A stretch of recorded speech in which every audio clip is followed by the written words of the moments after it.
você olha para o horizonte deste mundo, da sociedade, e vê que a pós-modernidade, o período contemporâneo, ele está marcado por desesperança.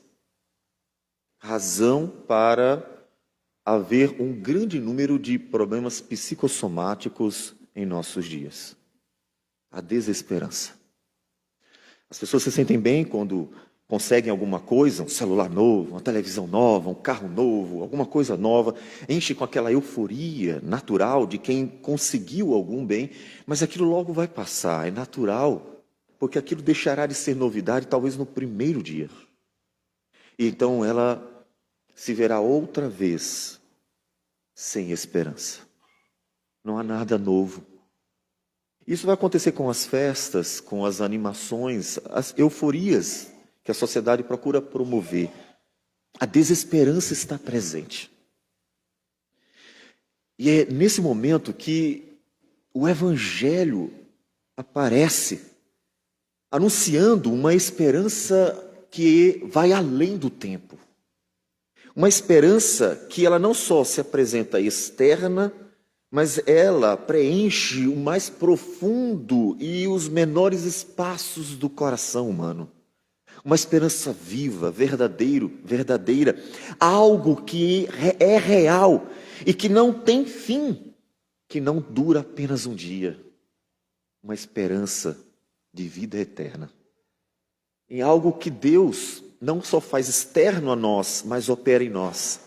Paulo chama de a paz que excede todo entendimento. A alegria da salvação é algo real.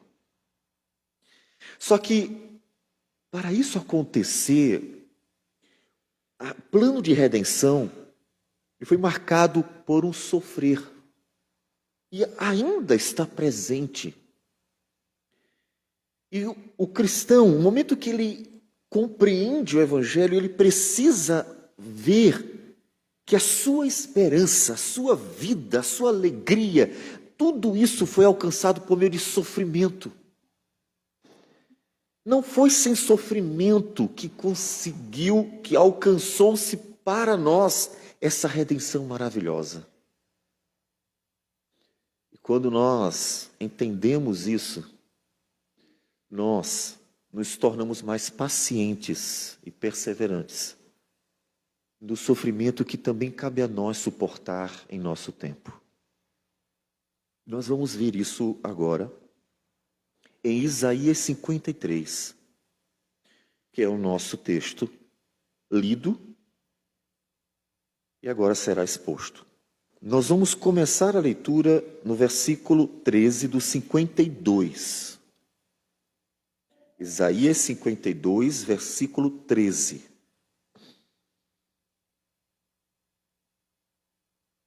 E eu gostaria de fazer a leitura, ainda que ela já tenha sido feita.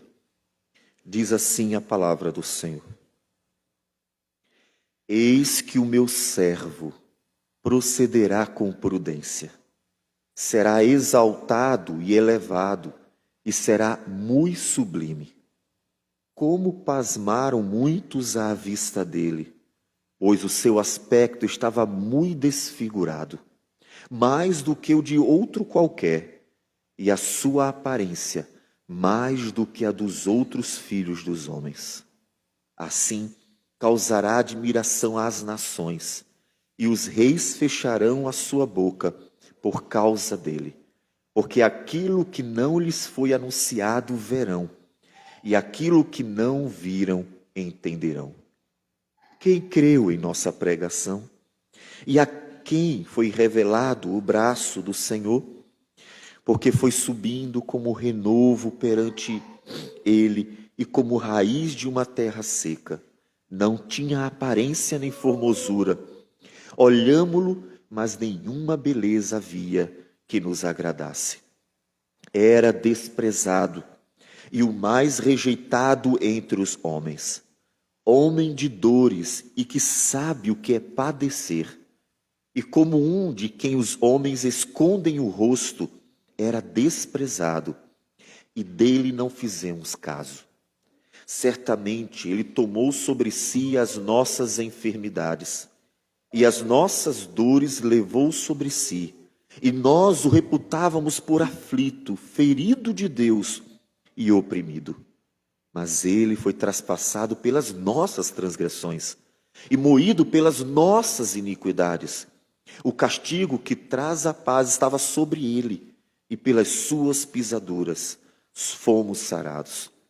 Todos nós andávamos desgarrados como ovelhas, cada um se desviava pelo caminho, mas o Senhor fez cair sobre ele a iniquidade de nós todos. Ele foi oprimido e humilhado, mas não abriu a boca.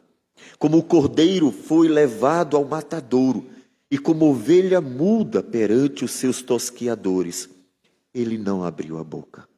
Por juízo opressor foi arrebatado, e de sua linhagem, quem dela cogitou? Porquanto foi cortado da terra dos viventes, por causa da transgressão do meu povo, foi ele ferido. Designaram-lhe a sepultura com os perversos, mas com o rico esteve na sua morte, posto que nunca fez injustiça, nem dolo algum se achou em sua boca. Todavia, ao Senhor agradou moê-lo, fazendo-o enfermar. Quando der ele a sua alma como oferta pelo pecado, verá a sua posteridade e prolongará os seus dias. E a vontade do Senhor prosperará nas suas mãos. Ele verá o fruto do penoso trabalho de sua alma e ficará satisfeito. O meu servo, o justo, com seu conhecimento justificará a muitos, porque as iniquidades deles levará sobre si. Por isso, eu lhe darei muitos como a sua parte, e com os poderosos repartirá ele o despojo. Porquanto derramou a sua alma na morte, foi contado com os transgressores. Contudo, levou sobre si o pecado de muitos, e pelos transgressores intercedeu. Senhor Deus amado, que texto magnífico! Podemos lê-lo como se contemplássemos a face de Cristo na cruz do Calvário, ensanguentada e sofrendo o horror da angústia da tua ira sendo derramada sobre ele, o Filho do Senhor, o homem Deus. Nós te louvamos, Senhor, por tudo que o Senhor realizou por meio dele, para nós hoje termos liberdade, esperança, salvação. Que o Senhor fale ao nosso coração pelo poder da tua palavra e pelo poder do teu Espírito, aplique-a a nossas vidas, para que sejamos renovados em nossas forças, para que sejamos edificados pelo Senhor, para que sejamos fortalecidos pela tua palavra e assim possamos continuar firmes nesta jornada que o Senhor tão graciosamente nos deu. O Senhor receba a nossa oração. Em nome do Senhor Jesus. Amém, Senhor. Amém. Que texto magnífico, não é? Cristo Jesus, que ele é chamado de servo, o servo do Senhor. Conhecido como o servo sofredor, por causa do texto que nos anuncia o sofrimento profundo da alma do Senhor Jesus. É importante a gente compreender a profundidade de seu sofrimento para entendermos a profundidade do que é o pecado. Quanto mais clara é a profundidade do sofrimento de Cristo, mais evidente será para você três questões fundamentais que, dentre os muitos atributos de Deus, se destacam na obra redentora: a santidade, a justiça e o amor. A redenção, ela manifesta todos os atributos de Deus. A gente vê a bondade, a graça, misericórdia, benignidade, paciência, justiça, santidade e assim por diante. Todos os atributos de Deus são glorificados na redenção. Mas a gente consegue ver destacando-se três deles, abrangendo os demais. A justiça, um Deus tão justo que levou o seu filho a tamanho sofrimento para pagar o tamanho do preço. A santidade, um Deus que não pode tolerar o pecado, porque ele é totalmente puro, a ponto de Abacuque dizer: tu és tão puro de olhos que não podes ver o pecado. E o amor, porque somente com tão grande amor poderia ele dar o próprio filho em nosso lugar. Paulo diz: Deus prova o seu próprio amor para conosco, em que Cristo morreu por nós, sendo nós ainda pecadores. Tudo isso presente na redenção. Nós fomos alcançados por Cristo Jesus por meio desse sofrimento. A obra de Cristo não é só trazer você para dentro de uma denominação, uma igreja. A obra de Cristo é a justificação dos seus pecados. E para isso acontecer, o sofrimento foi necessário.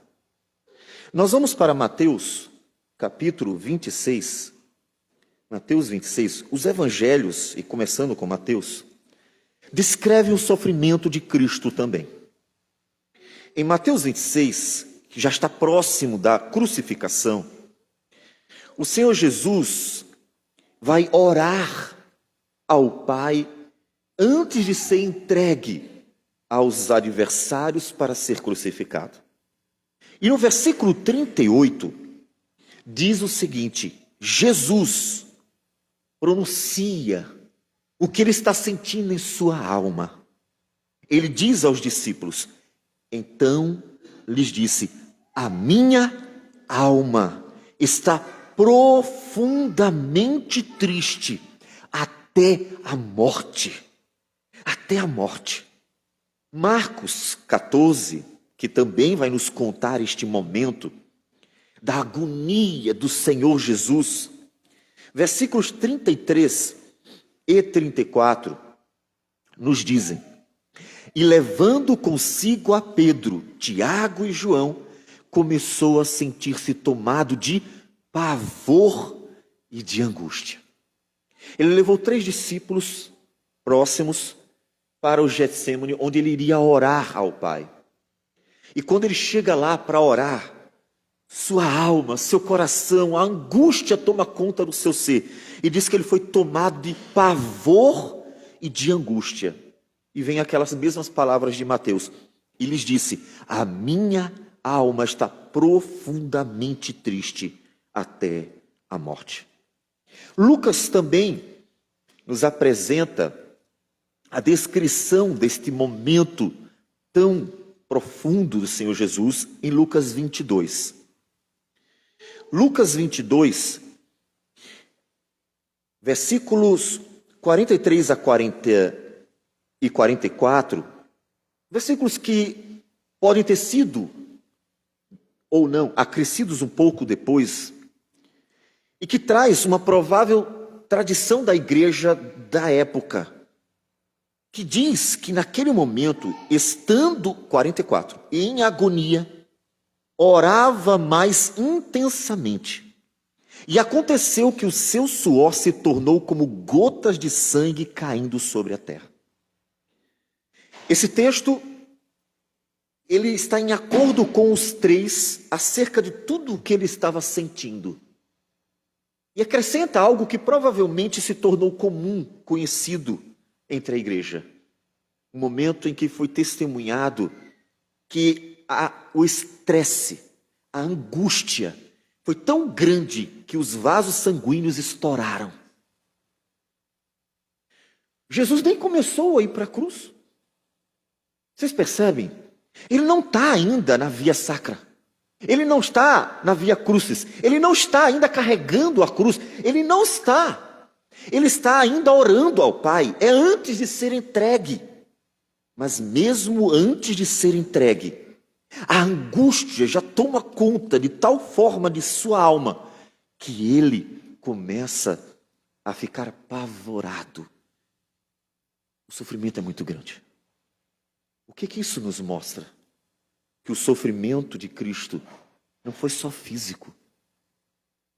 Há um outro sofrimento que nós não conseguimos mensurar, porque não dá para ver.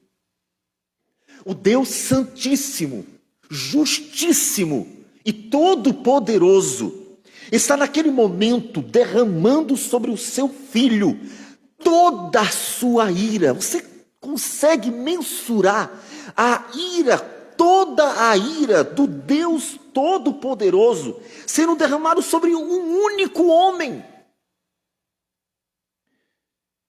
Nós não conseguimos nem sequer resistir ao hálito do Senhor quando Ele vem contra os pecadores para os castigar.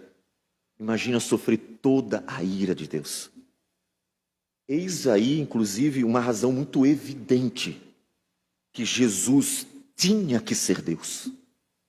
Nenhum homem, mesmo sem ser pecador. Adão não era pecador, Adão era puro. Adão não foi criado pecador, Adão foi criado puro. Nem mesmo um homem, mesmo puro, como Adão antes da queda, suportaria toda a ira do Deus Todo-Poderoso. Negar a divindade de Cristo é negar a própria redenção, porque seria impossível suportar a ira divina se ele não fosse o próprio Deus. Seria impossível. A angústia de sua alma chega a ser maior do que a angústia de seu corpo, quando ele é pregado à cruz. Isso revela para nós como a santidade de Deus é algo que não se brinca, é muito sério. Ele é tão santo que somente desta forma seria possível pagar os pecados dos pecadores. Somente dessa forma. Não havia outro jeito.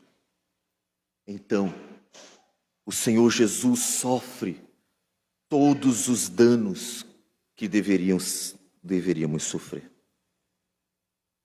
Isso deve levar você a ver a obra de Cristo como uma manifestação muito graciosa e amorosa para conosco. Sabe quando você está sofrendo algum dano, e nós sofremos. Nós passamos por problemas financeiros, saúde, problemas com pessoas, somos perseguidos, somos maltratados, nas empresas somos injustiçados, nós passamos por problemas dentro e fora até da igreja, nós passamos por todo tipo de problema. A vida é marcada por problemas. Aí você diz, mas por quê? Por causa do pecado, ora. Você não peca, você não erra, você nunca pisou no pé do irmão, você já criou problema para muita gente, tu acha mesmo que não? Nós causamos os problemas. O ser humano é o problema por causa do pecado. Ele causa o problema e sofre o problema. Só que, muitas vezes, diante dos problemas, nós murmuramos, reclamamos, esbravejamos, nos sentimos a pior pessoa do mundo, injustiçada. Agora olha para este homem, sofrendo toda a ira divina, sem ter feito nada. Nada. O meu servo procederá com prudência. Ele não fez nada de errado. A morte de Cristo é totalmente pelos outros. Não há nada que possa ser encontrado nele como causa de sua morte. Ele nunca pecou. Nunca pecou.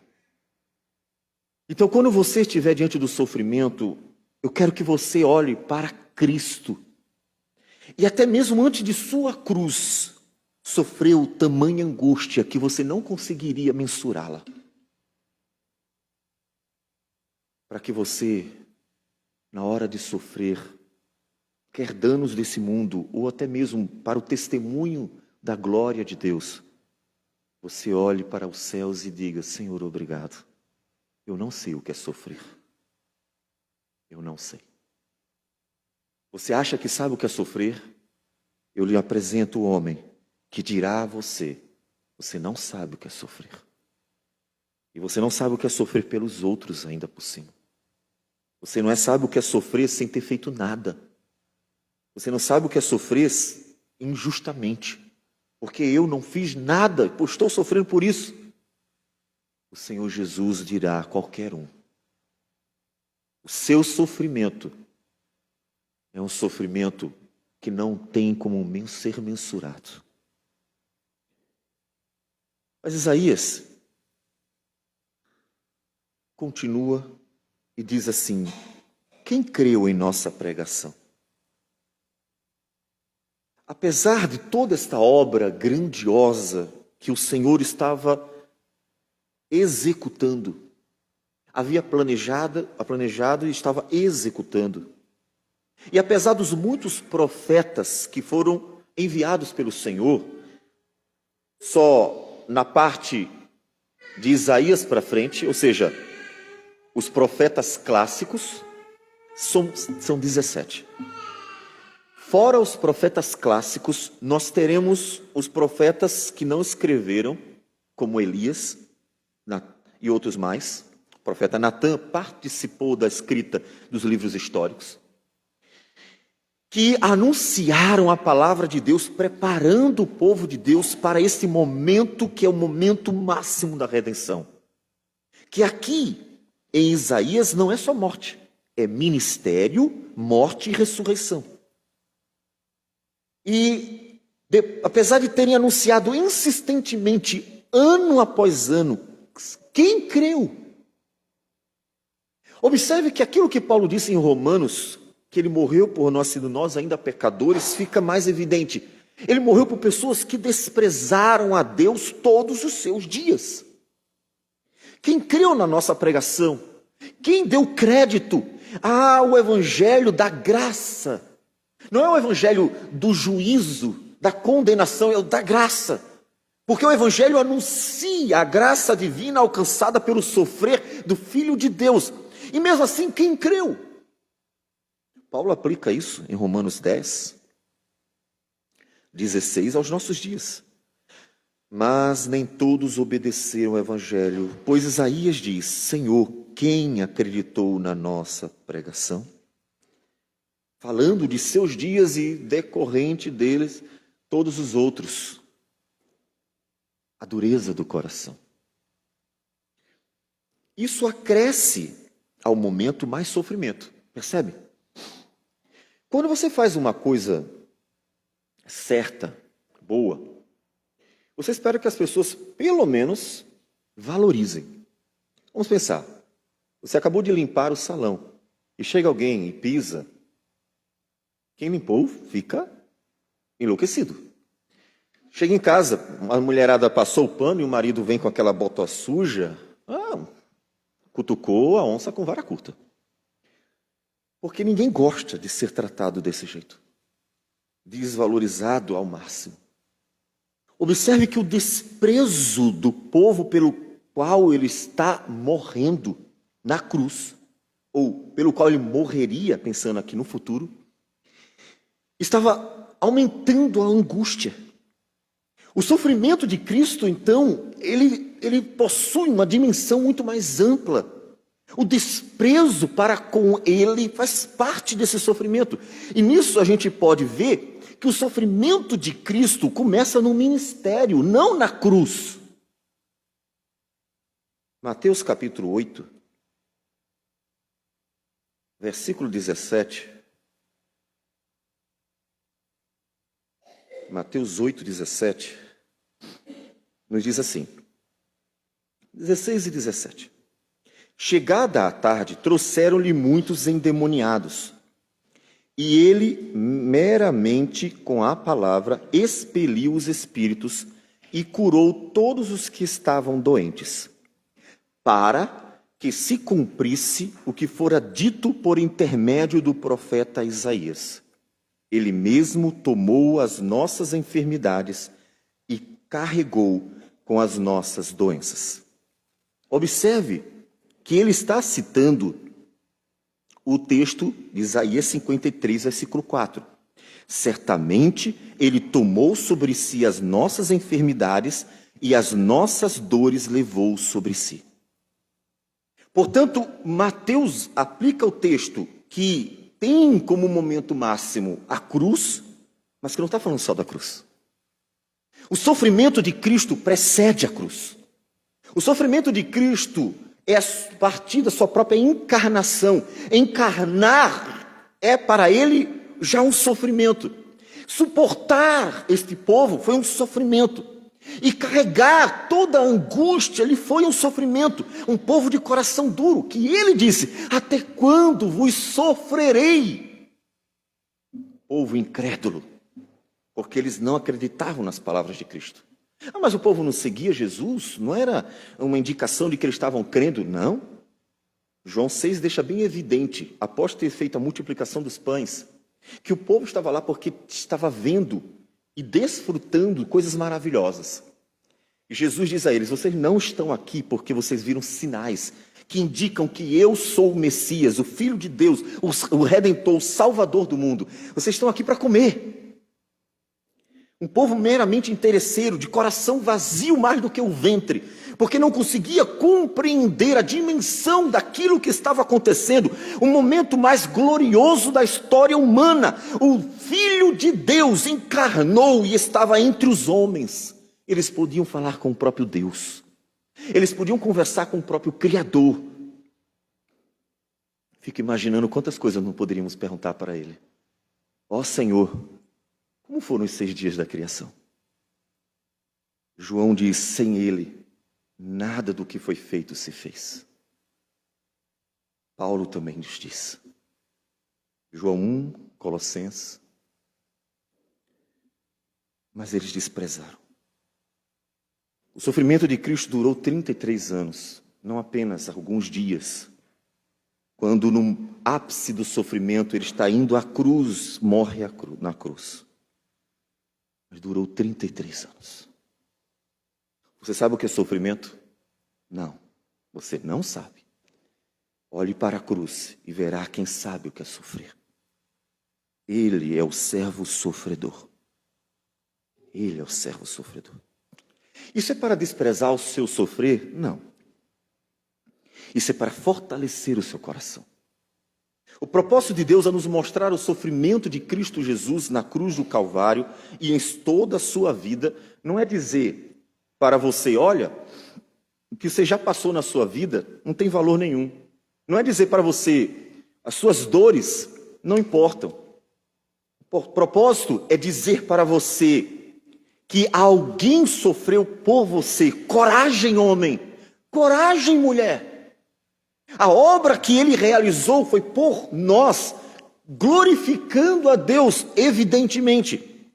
E ele suportou todo aquele sofrer. Coragem! O autor aos Hebreus faz essa aplicação para nós. Em Hebreus, capítulo 2. Hebreus, capítulo 2. Versículo 17 e 18. Hebreus, capítulo 2, 17 e 18. O autor aplica o sofrimento de Cristo à nossa relação com Deus, mostrando que isso nos faz poder ver em Deus alguém empático, que se compadece de nós por empatia, porque passou pelo sofrimento. E o versículo 17 diz: por isso mesmo, convinha que em todas as coisas se tornasse semelhante aos irmãos, ou seja, o Deus homem, 100% homem, passou por tudo que nós passamos, não pulou nada, para ser misericordioso e fiel, sumo sacerdote, nas coisas referentes a Deus, e para fazer propiciação pelos pecados do povo. Pois naquilo que ele mesmo sofreu, tendo sido tentado, é poderoso para socorrer os que são tentados. Ele passou por todo o sofrimento que os homens passam, e até mais, para socorrer estes que passam. Portanto, o sofrer de Cristo tem uma aplicação para a nossa vida. Meu filho, quando você estiver sofrendo, tenha ânimo. Eu sofri também. E então clame a mim. Coloque diante de mim o teu sofrimento. Porque eu entendo. Eu sei o que é ser desprezado pelas pessoas. Eu sei o que é ser pisado pelas pessoas. Eu sei o que é ser perseguido pelos poderosos. Eu sei o que é ser humilhado pelos arrogantes. Eu sei o que é ser maltratado pelos homens. Eu sei o que é ser tentado pelo diabo. Eu sei o que é passar por todas as angústias que o homem já passou, passa nessa vida. Então lance a mim a sua angústia. Eu compreendo você e sou poderoso para socorrer você. O sofrimento de Cristo, além da redenção consumada por sua morte, ou seja, além de ser o pagamento da dívida, o sofrimento de Cristo nos traz aplicação para a vida toda. Cristo pode interceder por nós. É aquele que está à direita do Pai para interceder por nós. Ele entende. Ele entende. Ele não despreza o nosso sofrimento. Ele entende. Ele não menospreza o pequeno maltratado. Ele entende. E se dispõe graciosamente a socorrê-lo. Por isso que o apóstolo Paulo, em Filipenses, capítulo 4, versículos 6 e 7, nos diz: confiando na obra de Cristo, não andeis ansiosos de coisa alguma. Não se preocupe com nada. Existe um sumo sacerdote à direita do Pai. E este sumo sacerdote tem poder para socorrer você nas suas angústias. Não se preocupe, não fique ansioso. Ele sabe o que é passar por dores, lutas e angústias. Ele passou. Em tudo, porém, sejam conhecidas diante de Deus as vossas petições, pela oração, pela súplica, com ações de graças. Ações de graça. Obrigado, Senhor, por confiar. Ações de graça porque alguém confia, eu confio. Por confiar nele, eu agradeço na angústia.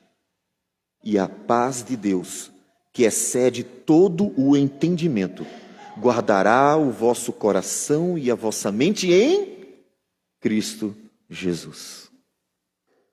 A certeza de que a obra de Cristo foi suficiente, eficaz, que a obra de Cristo é real, que Ele me entende, me ajuda, porque Ele é o meu sumo sacerdote.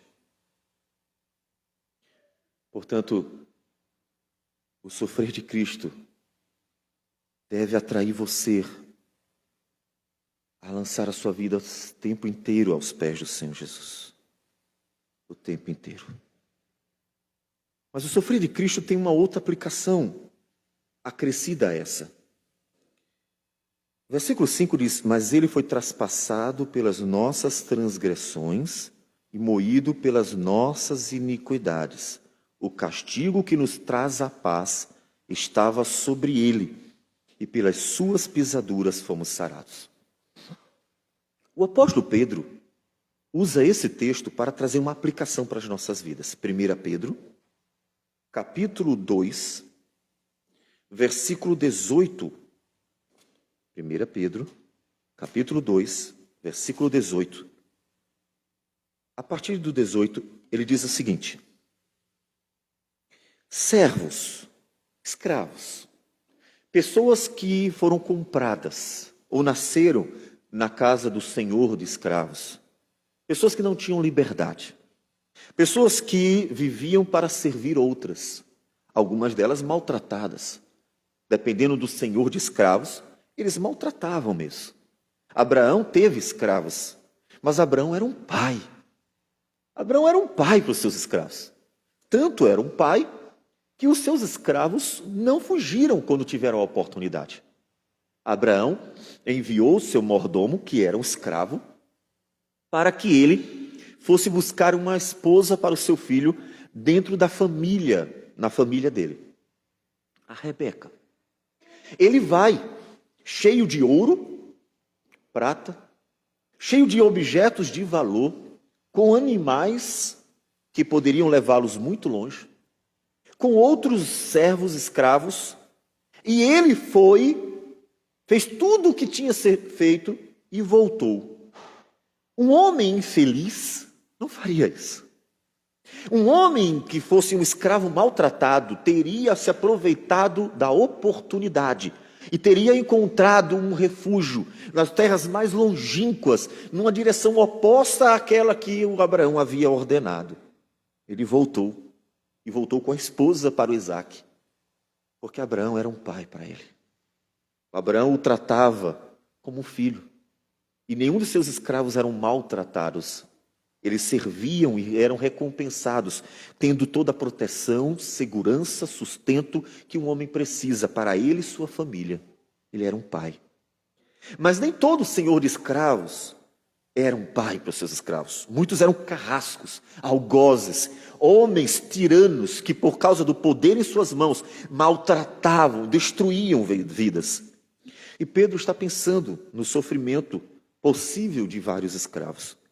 E ele diz para esses escravos: servos, sede submissos com todo o temor ao vosso Senhor, não somente se for bom e cordato, mas também ao perverso. Abraão, o bom e o cordato, mas existiam os perversos. E ele diz: obedeçam. Deus está vendo o que está acontecendo. Não façam nada de errado. Porque isto é grato, que alguém suporte tristeza, sofrendo injustamente, por motivo de sua consciência para com Deus. Pois que glória há se pecando e sendo esbofeteado, por isso o suportais com paciência? Se, entretanto, quando praticais o bem, sois igualmente afligidos e o suportais com paciência, isso é grato a Deus. Porquanto, para isto mesmo fostes chamados, para que também Cristo, pois que também Cristo sofreu em vosso lugar, deixando-vos exemplo para seguirdes os seus passos. Pedro traz um destaque diferenciado. Nas obras de Paulo, principalmente, Cristo é o justificador. Pedro traz uma aplicação prática para o cotidiano. Cristo não só é o justificador, é o exemplo. Cristo sofreu por nós, mas Pedro diz assim, mas também fez disso um exemplo para nós. O sofrimento de Cristo para Pedro não só é o meio pelo qual ele pagou o nosso pecado, mas é também um caminho, porque ainda estamos no mundo pecador. Ainda estamos no mundo sofredor, ainda estamos no mundo em que o pecado é a realidade e ninguém pode fugir disso. Então ele diz, lembre-se que Cristo, quando esteve no mundo, sofreu, e sofreu sem ter feito nada de errado. Então olhe para ele como também exemplo disso. A redenção não é alcançada pelo sofrimento nosso, porque foi o de Cristo quem nos justificou, mas o nosso sofrimento, à semelhança do de Cristo, também glorifica a Deus, também glorifica ao Pai, o qual não cometeu pecado, nem dolo algum se achou em sua boca. Pois ele, quando ultrajado, não revidava com ultraje, quando maltratado, não fazia ameaças, mas entregava-se àquele que julga retamente, carregando ele mesmo em seu corpo, sobre o madeiro, os nossos pecados, para que nós, mortos para os pecados, vivamos para a justiça. Por suas chagas fostes sarados, porque estáveis desgarrados como ovelhas, porém agora vos convertestes ao pastor e bispo da vossa alma. Vocês percebem diversas citações de Isaías 53? Ele usa diversas vezes termos que estão presentes exatamente lá no livro do profeta Isaías. E ele aplica às nossas vidas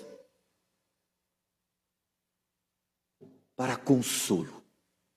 Para consolo. Olha para Cristo, que quando sofreu, se manteve calado, quieto e entregou nas mãos do Senhor. Entregou nas mãos de quem julga retamente, porque os homens são injustos.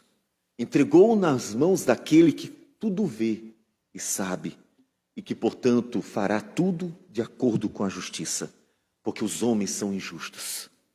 Então, vendo o que Cristo fez, tudo que como ele agiu, imitem ele. Quando vocês tiverem que sofrer, entregue nas mãos do Senhor. Quando tiverem que se angustiar, entregue nas mãos do justo Deus, como Cristo fez.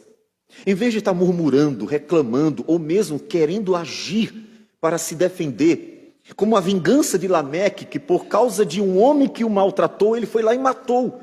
Por causa de um homem que o pisou, ele foi lá e matou. E assim a Escritura diz que a ira do homem não promove a justiça divina. Entregue a Deus, porque Deus é justo de tal forma que dará a cada um segundo as suas obras, nem mais nem menos. Então entregue nas mãos do Senhor e sofra para a glória de Deus. O seu sofrimento não será para você redentivo, redentor. O sofrimento será um instrumento para a glória de Deus, porque a redenção foi alcançada pelo sofrer e morrer de Cristo Jesus.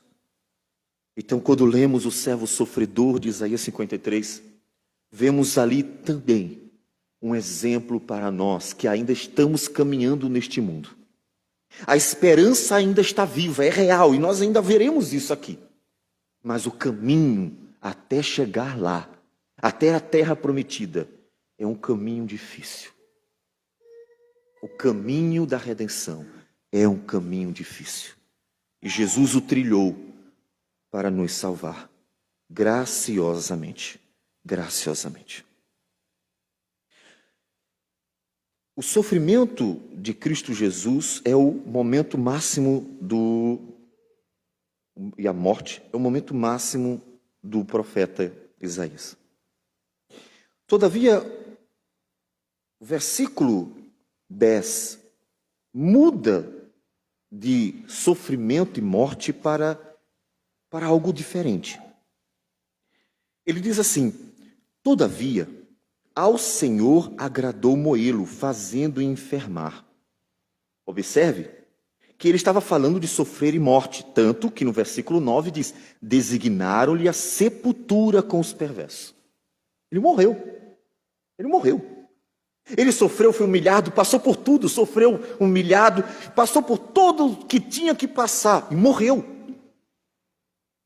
Mas a continuação do versículo 10 diz: quando der ele a sua alma como oferta pelo pecado, quando ele morrer, quando ele entregar a sua vida, quando ele cumprir a obra redentora, tendo sofrido a ira divina, e se angustiando perante a face do Todo-Poderoso, e então sua vida for sepultada, a morte, verá a sua posteridade e prolongará os seus dias, e a vontade do Senhor prosperará nas suas mãos.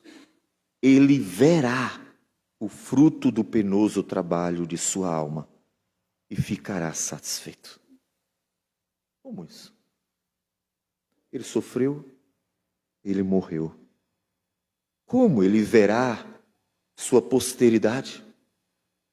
Como ele verá o fruto do seu trabalho se ele morreu? Porque Isaías está nos contando o ministério, morte e ressurreição de Cristo. A obra da redenção não é só a cruz. É o sofrer, é o morrer e é o ressuscitar. Em 1 Coríntios 15, o apóstolo Paulo resume o evangelho com a morte e ressurreição.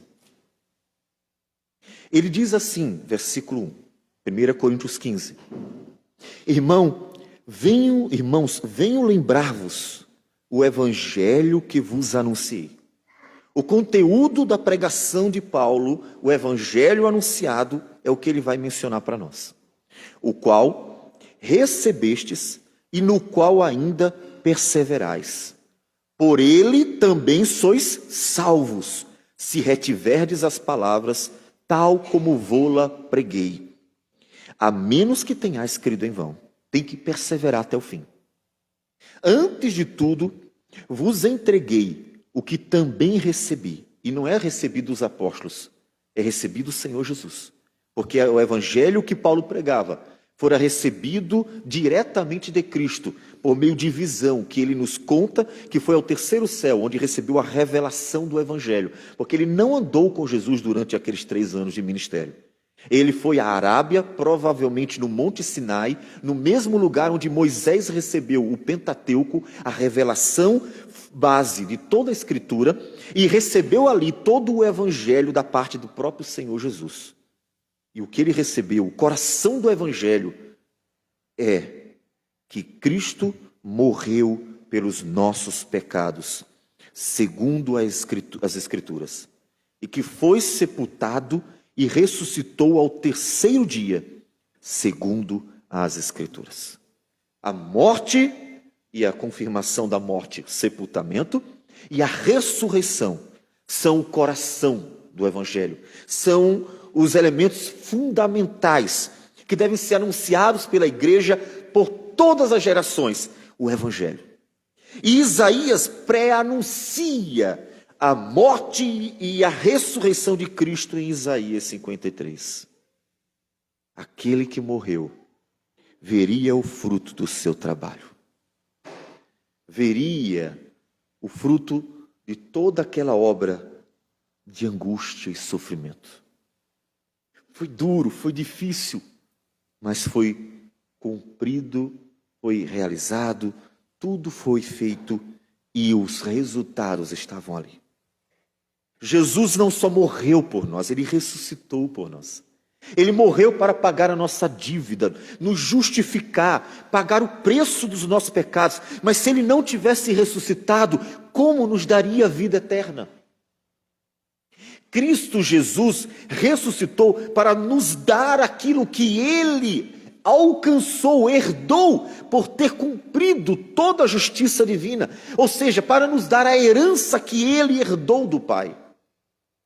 E aí nós podemos ver pela segunda vez, Cristo tinha que ser Deus. As religiões que negam a divindade de Cristo estão negando a própria obra redentora, sem se aperceber. Me diga, na história toda, quem ressuscitou sozinho? Quem?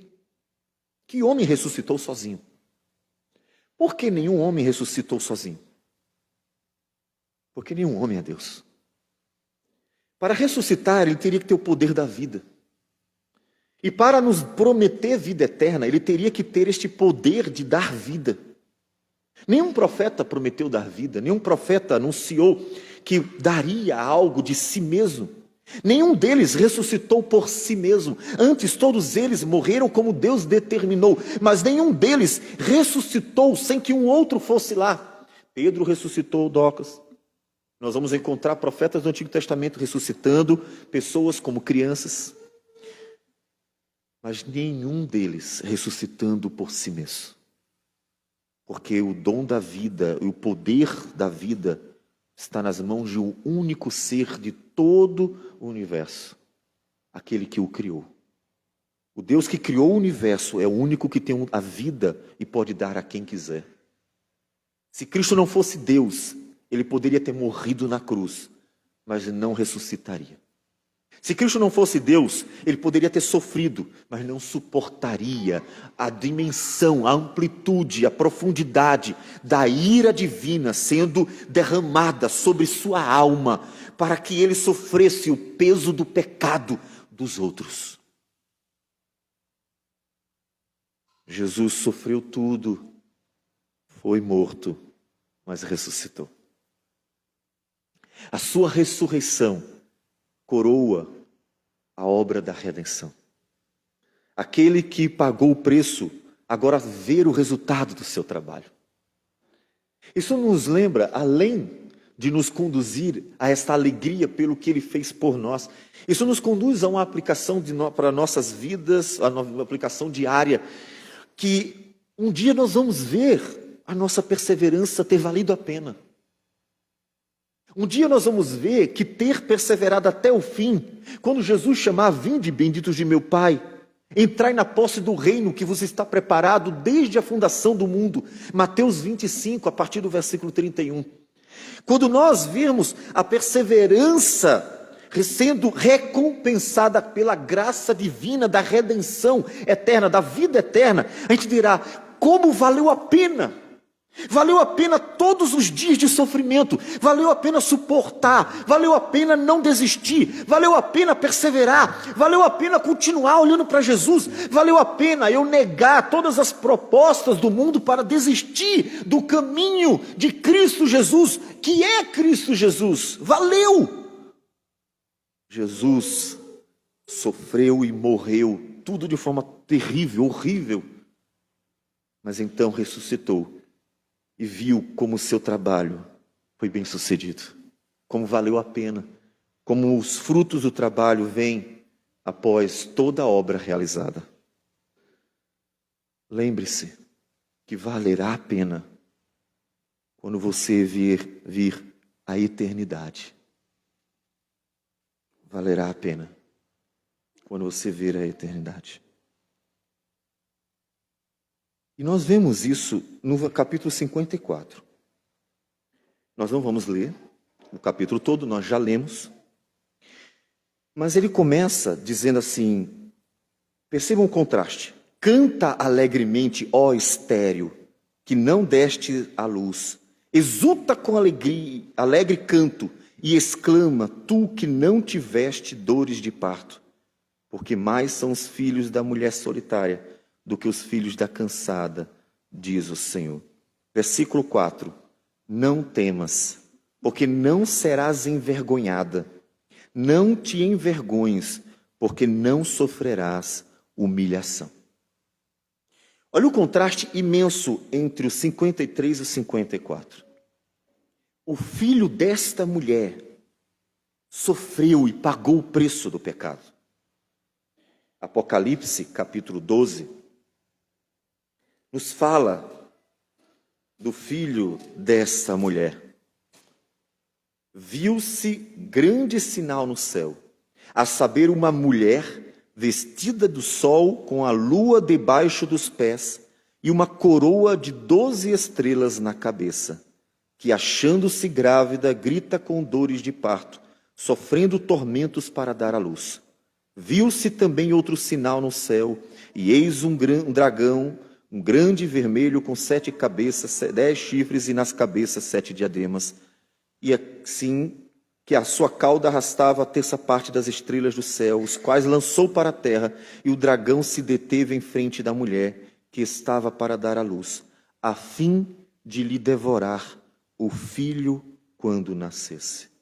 Nasceu-lhe, pois, um filho varão, que há de regir todas as nações, com cetro de ferro, e o seu filho foi arrebatado para Deus até ao seu trono.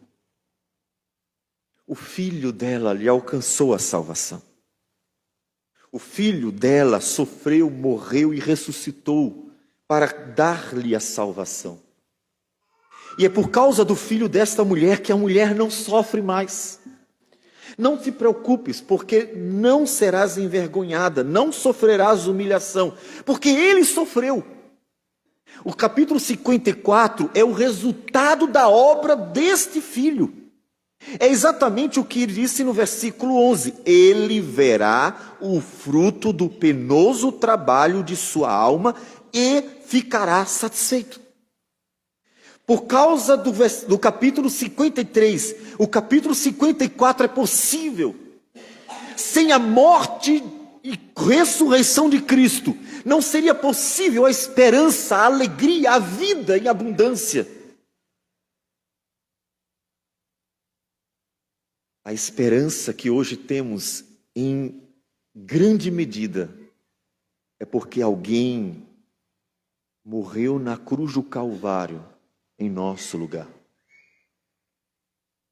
A nossa nova vida é o fruto do penoso trabalho do Filho de Deus. Portanto, temos vida em Cristo Jesus. Você precisa estar com o Evangelho diariamente na sua cabeça.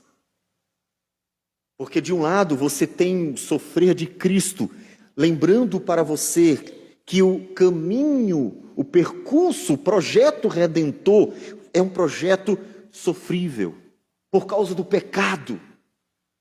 Mas, de outro lado, o resultado da obra redentora que Cristo já realizou, não é você que vai realizar. Você não vai cumprir e satisfazer a justiça de Deus nunca. Você é um pecador, mas Cristo já realizou. E o resultado desta obra realizada é a esperança da vida eterna. A nossa felicidade decorre desta obra realizada por Jesus. Alegre-se, exulte com alegre canto, porque Cristo Jesus realizou a obra. Portanto, a vida cristã, ela vive uma tensão bastante séria. A vida cristã vive a tensão de estar no mundo pecador e, portanto, precisa ter paciência, perseverança, olhando para Cristo e lembrando o que Ele passou como exemplo também. Mas a vida cristã vive a tensão deste sofrer, por causa que estamos no mundo pecador, com a esperança da concretização da obra redentora que nos proporciona uma eternidade. A esperança de ter a obra sido realizada e os frutos desta obra já estarem presentes e apontam para a eternidade. Nós vivemos a tensão de ainda estarmos no mundo de sofrimento, mas já temos uma esperança viva e verdadeira. Se você olhar demais para esse mundo de sofrimento, você vai começar a se angustiar. Paulo diz que alguns cristãos estavam se angustiando, e ele conforta, exortando a olharem para Cristo. Ele diz no capítulo 4 de 1 Tessalonicenses, para irmãos que tinham perdido entes queridos e amigos que eram cristãos e que eles estavam aflitos por causa disso. Ele diz: não queremos, porém, irmãos, que sejais ignorantes com respeito aos que dormem, para não vos entristecerdes como os demais que não têm esperança. O mundo não tem esperança. A esperança do mundo está no salário do mês seguinte, dado no final do mês, no início do mês seguinte. A esperança do mundo está na expectativa de comprar um carro novo, uma casa nova, uma viagem nova, um celular novo, uma televisão nova, para curtir um pouco melhor e mais confortavelmente a vida. A esperança do mundo se resume ao aqui e agora, e quando eles se deparam com a morte, então eles veem que essa esperança não lhes dá nada, porque não pode livrá-los da morte. Eu não sei porque o homem não consegue ver o básico. A humanidade chegou numa tecnologia fantástica. E o ser humano é capaz de melhorar a vida de todo mundo por meio dessa tecnologia. Conforto, bem-estar. Só que existe uma coisa mais importante do que o conforto: a vida. Portanto, com toda a tecnologia, com todo o conhecimento que o homem tem, conhecimento que ele adquiriu ao longo da história, a coisa mais preciosa para o homem seria prolongar a vida. Seria ser capaz, o que foi chamado na história de o elixir da vida, ser capaz de prolongar a vida, a juventude. Uma pessoa conseguir viver 100, 200, 300, 400, 500, 600 anos e ainda jovem curtir a vida. Essa seria seria o maior feito da humanidade. O homem alcança todo o conhecimento do que lhe é possível e continuará alcançando o que está ainda disponível. Mas ele jamais conseguirá alcançar a vida eterna em si mesmo. Porque a morte é determinada por Deus. O pecado trouxe a morte. Portanto, a única esperança do homem é o próprio Deus. E nós temos essa esperança. A esperança está exatamente nas promessas que Deus fez para todo aquele que espera nele. A esperança está em todas as bênçãos que Ele prometeu para aqueles que esperam nele. A esperança de que no momento da minha lágrima, eu tenho alguém que a enxuga. No momento da minha dor, eu tenho alguém que diz assim: eu sei o que está passando e posso ajudar. No momento das minhas dificuldades, há alguém que diz: espera aí, eu carrego contigo a angústia. Nos momentos de minha aflição, eu sei, como disse Paulo, quando esteve diante do tribunal de César, e ninguém, cristão, ninguém teve coragem de enfrentar os adversários com Paulo, porque temeram a prisão e a morte. E Paulo se viu diante de algozes, sozinho, para defender todo o cristianismo. Você imagina o que é isso? O homem estava diante do tribunal do imperador, com algozes ali querendo a cabeça dele, judeus condenando por causa da pregação, como se ele fosse um rebelde que estava voltando as nações contra o Império Romano, o que não estava acontecendo. E ele esteve diante do imperador para defender o cristianismo inteiro, não era só sua vida, era o cristianismo inteiro. E esteve sozinho. Ninguém teve coragem de estar com Paulo no momento mais difícil de sua vida. Paulo nos conta em 2 Timóteo.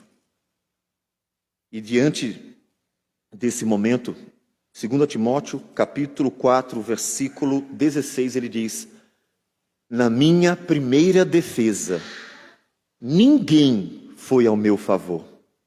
Antes, todos me abandonaram. Que isto não lhes seja posto em conta. Mas o Senhor me assistiu e me revestiu de forças, para que por meu intermédio a pregação fosse plenamente cumprida e todos os gentios a ouvissem. E fui libertado da boca do leão. O Senhor me livrará também de toda obra maligna e me levará salvo para o seu reino celestial. A Ele glória pelos séculos dos séculos. Amém. Um homem cheio de esperança enfrenta um mundo de desesperos. Olha para a cruz. Ela é a base da nossa esperança. Olha para Cristo ressurreto. Ele é a causa de toda nossa esperança. A esperança que hoje temos de poder viver em paz aqui, mesmo que o mundo esteja em guerra. A esperança de poder sorrir, mesmo que o mundo esteja em prantos. A esperança de poder viver quando estão mortos ao nosso derredor. A esperança de poder esperar o novo céu, a nova terra, enquanto o mundo não sabe o que aguardar com a sua morte. Tudo isso por causa de Cristo Jesus. Então, olhe para Ele. Não viva como se Ele não existisse. Por que está se angustiando demais? Por que o sofrer toma conta do teu coração? Por que vive como se não houvesse esperança? Não está olhando para Cristo. Você está olhando para o mundo. Você está olhando para si mesmo. Porque a esperança está em um único, o homem Deus, Jesus Cristo. E é nele que você verá que tudo na sua vida poderá ser vivido em paz. Poderá ser vivido para a glória dele, desfrutado para a glória dele. Porque ele é a real esperança do mundo. Então, olha para Jesus e persevere até o fim.